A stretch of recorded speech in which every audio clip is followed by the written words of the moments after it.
নমস্কার বন্ধুরা, রাখি হোমমেডে আপনাদের স্বাগতম। আমি আজকে বানাবো মশলা চিকেন। কেমন ভাবে বানাবো ভিডিওটা আপনারা দেখতে থাকুন। মশলা চিকেন বানানোর জন্য আমি এখানে 500 গ্রাম চিকেন নিয়ে নিয়েছি। চিকেনটাকে ভালো করে পরিষ্কার করে নিয়েছি। প্রথমে আমি চিকেনটাকে ম্যারিনেট করে নেব।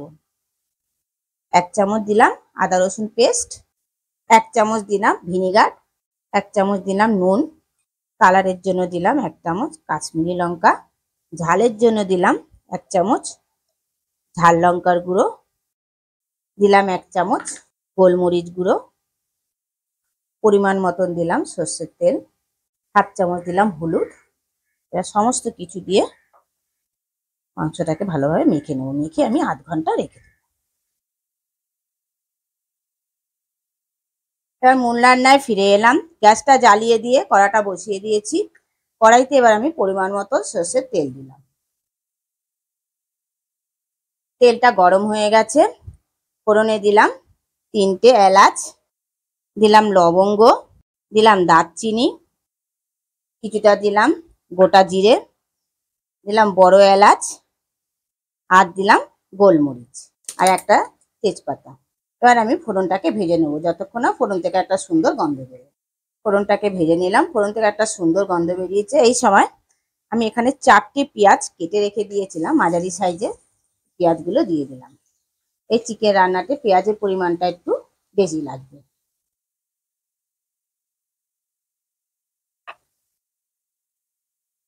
পেঁয়াজটাকে ফোড়নটার সঙ্গে ভালোভাবে মিশিয়ে নিলাম। এবার মিশিয়ে নিয়ে পেঁয়াজটাকে ভেজে নিতে হবে। পেঁয়াজ যতক্ষণ না পেঁয়াজের কালারটা চেঞ্জ হয়।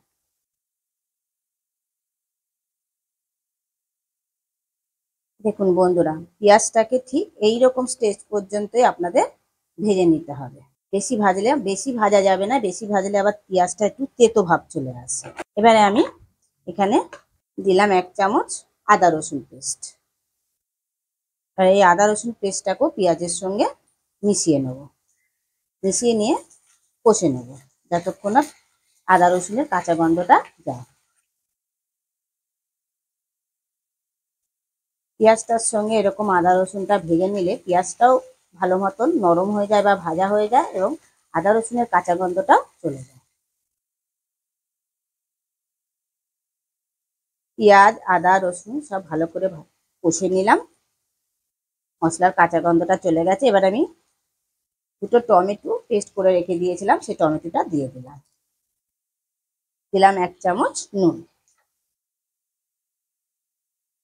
দিয়ে টমেটোর সঙ্গে ভালোভাবে মিশিয়ে নিলাম। এবার পেঁয়াজ আদা রসুনের সঙ্গে টমেটোটাও ভালো করে কষে নিতে হবে যতক্ষণ না টমেটোর কাঁচা গন্ধটা যায়। টমেটোটা দিয়ে যতক্ষণে কষছি ততক্ষণে আপনারা বলে ফেলুন কে কোথা দিয়ে আমার ভিডিওটা দেখছে, তবেই তো আপনাদের আমি ধন্যবাদ জানাতে পারব। টমেটোটাও ভালোভাবে কষে নিলাম। টমেটোর কাঁচা গন্ধটা চলে গেছে। এবার আমি এক এক করে গুঁড়ো মশলাগুলো অ্যাড করব। 1/2 চামচ হলুদ দিলাম, 1 চামচ জিরে গুঁড়ো, 1 চামচ দিলাম ধনে গুঁড়ো, কালারের জন্য দিলাম 1 চামচ কাশ্মীরি লঙ্কার গুঁড়ো, আর দিলাম কিছুটা কাঁচা লঙ্কা কুচিয়ে রেখে দিয়েছিলাম, কাঁচা লঙ্কাটা দিয়ে দিলাম। তার সমস্ত কিছু দিয়ে ভালো করে আমি মিশিয়ে নিলাম। টমেটোটা যে বাটিটা রেখেছিলাম সেই বাটিটা দিয়ে আমি অল্প পরিমাণ জল অ্যাড করলাম। সমস্ত গুঁড়ো মশলাগুলো পেঁয়াজ আদা রসুনের সঙ্গে ভালোভাবে মিশিয়ে নিলাম। মিশিয়ে নিয়ে আমি কিছুক্ষণের জন্য ঢেকে দিলাম। কিছুক্ষণ বাদে ঢাকাটা খুলে দিলাম। দেখুন বন্ধুরা, মশলা থেকে তেল ছেড়ে দিয়েছে। মশলা থেকে তেল ছেড়ে দিলে ভাববেন মশলাটা ভালোভাবে কষা হয়ে গেছে। আবারও একটু মিশিয়ে নিলাম। মিশিয়ে নিয়ে এবারে ম্যারিনেট করা 8 ঘন্টা ধরে ম্যারিনেট করা চিকেনটাকে দিয়ে দিলাম। চিকেনটা দিয়েও মশলাটার সঙ্গে মিশিয়ে নিলাম। আবারও আমি 4 থেকে 5 মিনিট মশলাটার সঙ্গে চিকেনটাকে আমি কষবো।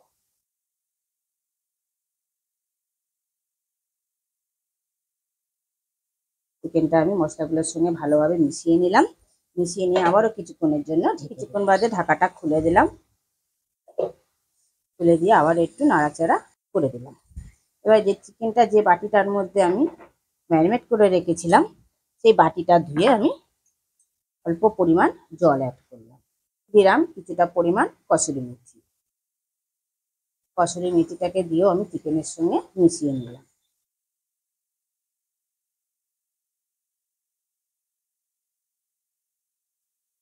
মিশিয়ে নিয়ে আবারও কিছুক্ষণের জন্য ঢেকে দিলাম। আমি একটু ঢাকা দিয়ে দিয়ে চিকেনটাকে বয়েল করে নেব।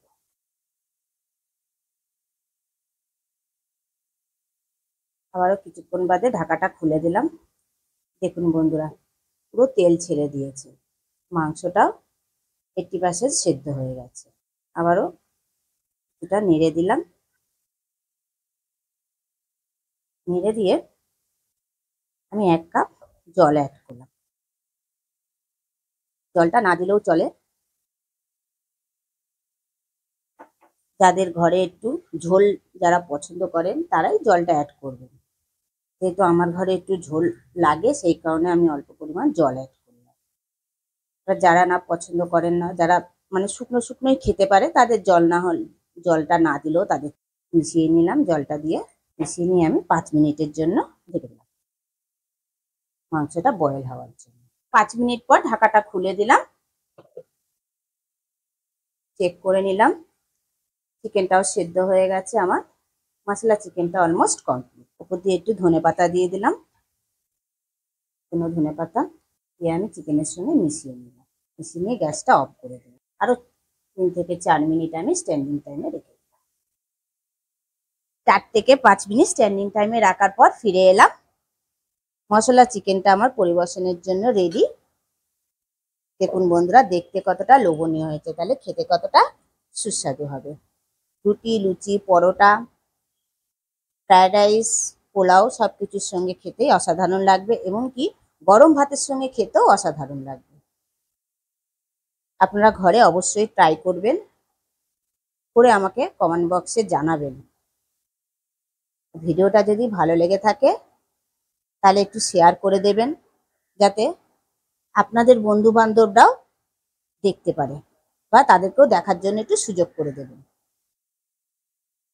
লাইক করে দেবেন, আর যদি ইউটিউব থেকে দেখে থাকেন তাহলে চ্যানেলটাকে সাবস্ক্রাইব করে দেবেন, আর পাশে বেল আইকনটা প্রেস করে রাখবেন, যাতে নতুন নতুন ভিডিও আপনাদের কাছে অতি সহজেই পৌঁছে যায়। ভালো থাকবেন, সুস্থ থাকবেন, নমস্কার।